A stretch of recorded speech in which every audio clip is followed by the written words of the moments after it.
Hey, what's up YouTube? It's me, White Sushi, and today marks the start of my new Dungeon Defense 2 gameplay series, which I'll be updating regularly to YouTube.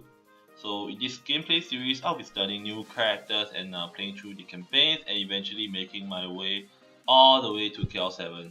But of course, during this time, I will still be uploading other videos, so it's kind of like an alternate thing. I'll do my episodes for this gameplay series on certain days, and then on the other days, I'll be uploading my regular guide slash challenge build videos. So just for the sake of this playthrough, I've actually set a few ground rules for myself because I don't really want to make another Steam account just to start a fresh start. So firstly, I'm only allowed 20 ascensions per tree per chaos level. So what do I mean by that is that once these characters which I have just made for the sake of this playthrough, these 4 playthrough characters, all base characters by the way. So once these guys have able to maybe clear chaos 1, depending on what gear they have, they'll be allowed to spend 20 points into each chaos tree in the ascensions. And of course when I hit chaos 2, I'll be able to spend 40, and then subsequently 60, 80, all the way to 120, 140 actually on KL7. Secondly, I'm only allowed items farmed on these characters. So if you look at my inventory here, I've actually dedicated 2 bags just for this playthrough here. So these inventories are gonna be empty, and I will only be using items I farmed on these characters into these bags, and then subsequently equipping them onto my characters. Thirdly, I'm only gonna be using base characters, which are the free-to-play characters, namely the Squire, Apprentice, Huntress, as well as the Monk. Number 4 means I'm gonna only be using shards that I can attain on this character. So for example, these characters are doing Chaos 3, I'm only allowed to use up to Chaos 3 shards, which includes stuff like Daily Strikes, and of course I won't be able to use Chaos 4 shards such as Power Transfer and stuff. Last but not least, I'm only allowed to upgrade shards and not gear. So if I get a shard, I can actually just spend gems, spend gold or dependent metals to upgrade it. But if I get a gear, any item I get, I'm not allowed to upgrade it. Alright, so, and by gear, that includes relics as well. So without further ado, I'm just gonna jump straight into, actually my dailies are kinda full, but it's okay. I'm gonna jump straight into a game. Actually gonna do campaign here. Let's start with the campaign, and of course I'm gonna do on hard because I know how to play. So I'm gonna make a private game starting with the first map of the campaign, which is the Gates of Dragonfall. So yes, I definitely wanna keep this series going all the way till I get to KL7 on these 4 characters, and depending on if Trendy makes any huge updates for the end game, I might, not be able to keep this up for like a short period of time while I explore those endgame updates on my main characters. But as far as that goes, I should be able to keep this up for the most part. So immediately I jumped into the game, skipping straight into build phase. And what I want to do is to just throw down some hordes, of course. You guys can, who are new to the game, can kind of take this as a tutorial video, a more in-depth tutorial, because of course I'll be showing you guys only the good build spots, and apparently I cannot do poison dart towers, which was what I tried. But anyway, I'm gonna do flame aura. It's been so long since I played tiny flame aura such as this. But yep, I'm gonna drop some flame auras. This should be fine, even though it's on hard. Have no gear on this. Should be okay. Wait, does I have enough gems for this? What? Trendy? Trendy doesn't give new players enough gems to build anything? Alright, let's just do this then. And I'm gonna head over to my last wood lane, and you guys are gonna see some pretty elitist build. You guys don't have to follow this. Like, kind of builds I'm running for this is pretty much the kind of builds I'll run at any higher chaos difficulty, but yeah. So right now we do have enemies spawning. Maybe I should have moved my flame auras up so that they can kill faster, but it's fine to be honest, because eventually I'll be able to get more flame auras there as well. Wow, I'm taking so much damage from this. Well, what if hard difficulty is actually hard? That'll be pretty interesting, right? But anyway, I think it's pretty much AFK right now until you know more enemies spawn. Maybe there's a boss that is the wave. I'm not too sure. So let's talk a little bit about other stuff. for today's live stream, which I'll be doing probably shortly after I upload this video, I'm gonna be doing something interesting, which I'll call Dungeon Defenders 3, because I'll be streaming Dungeon Defenders 2 as well as Dungeon Defenders 1 at the same time. So I'll be streaming 2 games, and of course I'll be streaming to the Dungeon Defenders 2 category on Twitch. But yep, I'll basically be doing 2 games. I'm completely new to Dungeon Defenders 1, but a lot of my viewers have actually asked me to try out the game, which is why I decided, why not just play 2 games at the same time? It shouldn't be an issue for me at least. So that's what I'm gonna do. If you guys wanna check out my live stream, take a look at the link down in the description below. All the ground rules for this playthrough will be included in the description as well as an all-in-one guide to this game that I kind of maintain on a Google spreadsheet. All these links will be in the description. And for the first video, I don't believe I have a thumbnail ready for it, so it's not gonna have like a fancy thumbnail or something. But for subsequent ones, I will, so that you guys can tell the difference between my playthrough videos as well as my regular build guide videos. And of course, I'll be doing a playlist on my channel just to put all my gameplay videos together. This episode thingy that I'm trying to do now. So right here I'm just using flame auras, and by the way guys, flame auras are really strong, which is why I'm currently just spamming flame auras. Later on you will see my build change and adapt based on my character levels, because right now I can build certain towers with my characters, and immediately if you noticed, you want to have all 4 characters in your deck all put in here, because what happens in this game is that you actually get experience on all of them instead of having the experience shared. And what I mean by that is, if an enemy gives 100 experience, for example, and having 4 characters in the deck basically means that you're gonna get 100 experience on all 4 of them instead of say 25 on each. So yeah, in total you'll be getting 400 experience in a way if you have 4 characters equipped, which is why I do it. And immediately you're gonna see there's a boss spawning. That's fine, boss is not an issue. I'm playing this on a hard mode just to kind of challenge myself, I guess. It's not a ground rule. I might have to resort to playing normal mode later on, because the rule for myself is that I'm not allowed to upgrade my relics and armor. So it might get a little bit rough eventually, so I might not be able to stick to this permanently, I would say. I'm gonna try to stick to playing hard mode as much as possible. That's all I can promise right now. And immediately gonna see that the war ball is a little bit annoying, but it's fine. Just gonna slowly left click him to death. I believe the monk does more damage. I'll have to take a look at that for sure. Oh, I don't have my heroic boost. Alright, so it's gonna be the Huntress then. So yep, this guy actually has a lot of health. If you are playing towers, you're gonna be able to deal with this guy a little bit better. To be honest, I wasn't expecting him to be this tanky, but yes. There's actually an in-game boss version of this guy called a Tusker, which you'll be facing a lot in Chaos Trials and stuff, so that's just a very interesting side note for all you new players in the game. Alright, he's dying slowly but surely, and I'm not too worried about my other lanes since, I have my flame auras to kind of just handle everything for me. Alright, got a... accidentally walked into his club. I was actually gonna just pick up the weapon, but it's fine. But yeah, if you guys are doing this on the normal mode, it's definitely gonna be much easier than this. This is like hard campaign. And right now my flame auras are dying, but that's normal. It's normal as well. Let's see, there was a sword here, but the thing is I don't really care too much about swords.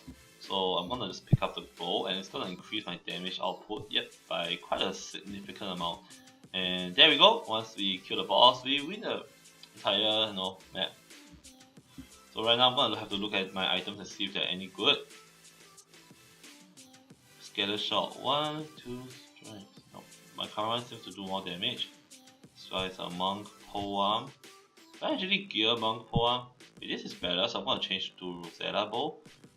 And as for the monk polearm, I guess I'll just equip it. Might as well, right? Since he doesn't even have a weapon to start with. Alright, once I picked all that up, I'm gonna open the chest and let's see if we get anything good for this run. This hard campaign run that we kinda have to force ourselves through. So this here we get a stuff for the apprentice, I believe. So I'm gonna pick this up as well. No, when starting a game, just pick everything up. It's fine. Scalar shot 2. I believe that's better than some of the other ones. Yep. And immediately I'm gonna. Oh, it's unfortunate. I should have maybe emptied this bag. Let me just do a bit of inventory sorting now, because I don't want to have my stuff mixed up with the rest. So I'm just dumping them to my bag that's for storing stuff. Oh, it's full.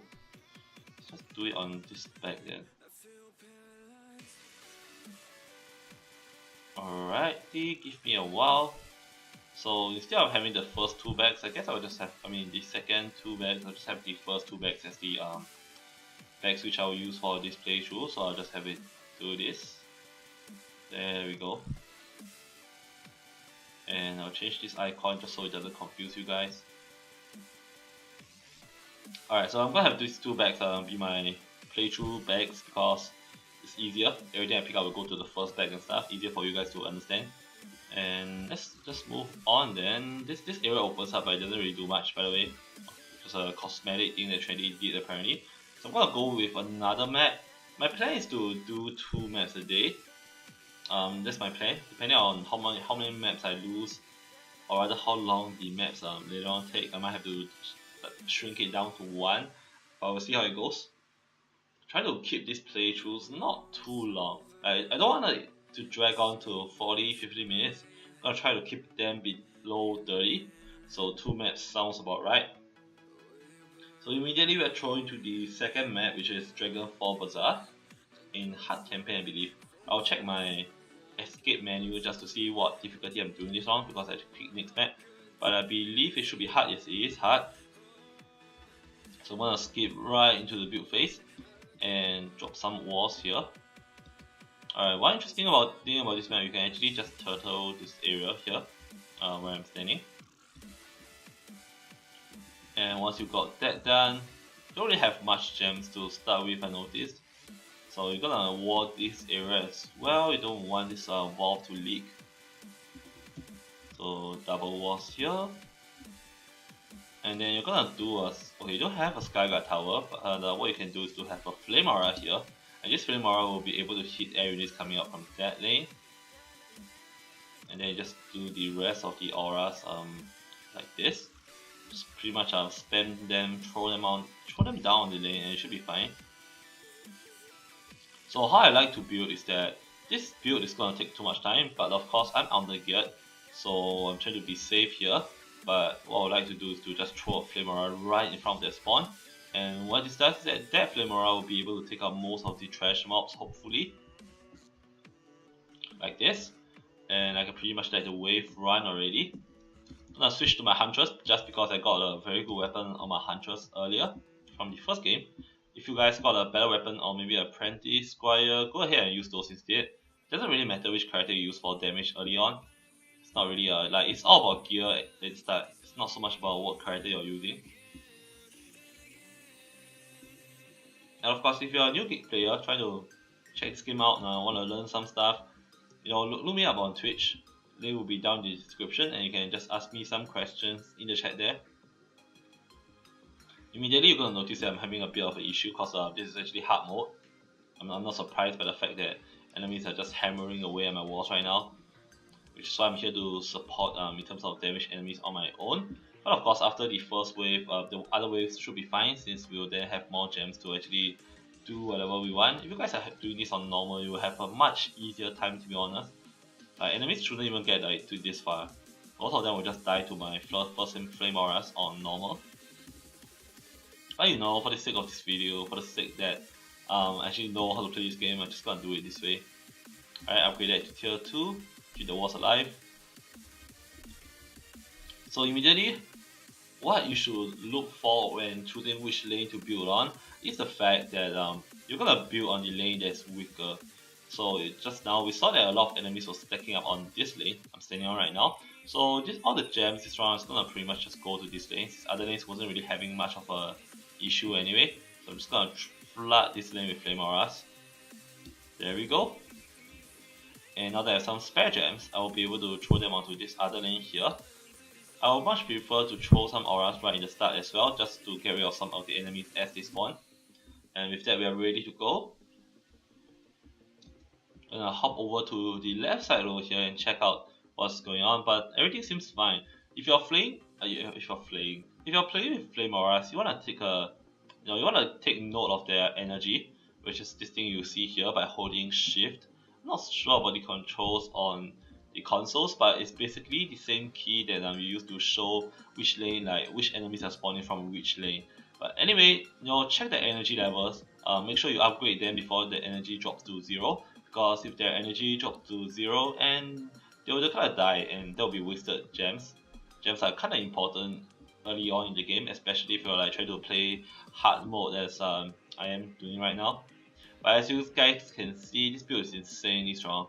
Nothing is really getting to my walls on the left side, and on the right side here, this lane is really short, so there isn't really much I can do about this. Eventually I'll unlock a really strong tower that's gonna stay with me for the rest of the game pretty much. It's called a Poison Dart Tower on the Huntress. Right now it's not unlocked, it's actually on hotkey slot 7. As you guys can see, this flame aura is kinda dying, so I'm gonna just upgrade him casually. There we go. And I'm gonna pump this up as well, except that I don't really have gems right now, so I'm gonna pick up my gems first. Apparently there's no air wave here, is there? Map looks really weird, but there's supposed to be an air wave here, which is kind of weird. Like, if you guys look at the map right now, there's actually a lane that's gonna come here. So apparently this is a mutator, and by mutators I mean enemies are gonna spawn at this portal, I believe. It's something that added in the launch patch. One interesting thing to know about mutators is that it's gonna try and destroy the wall. That's fine. So you just drop a wall here. In fact, you just shift your previous walls back to this defense line. Perfectly okay. Maybe drop a third one. This is a bit inefficient, so I'll probably just replace them. So just do something like this. Make use of the lamp post to block creeps. Like this lamp post is actually an obstruction, so just make use of it, block the wall here. Then same thing as always, just drop flame auras over this location. And you're gonna notice that I just stack like 4 flame auras to make a kill zone here, just to deal with the enemies. I'm not even gonna bother wasting the rest of my gems, wasting time. Just gonna hit G, start the wave, and upgrade my stuff as the wave goes. Then you're gonna notice that a boss spawn is called the Javelin Thrower. I have no idea where he spawned from. I don't really see him right now, but this flame aura is kinda dying, so I'll just upgrade this. And I believe he's on this side. Silver Control is under attack, but to be honest, it's perfectly fine if it dies even. Since on the last wave, even if it dies, there's no other wave for enemies to even abuse this location, so it's fine if it dies. And we actually do see the Javelin Thrower here.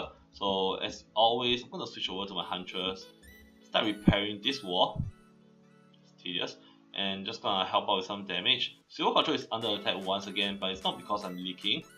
More of how enemies are just spawning in front of my walls and throwing stuff onto it. It's perfectly fine. I'm gonna go back here, take out the Javelin Thrower, and I believe that will be it for this video. After I actually kill this guy, this map will be done. So as always, for the first video, I don't really have a thumbnail prepared for it, so I'm just gonna do the standard victory screen I always do for my other videos.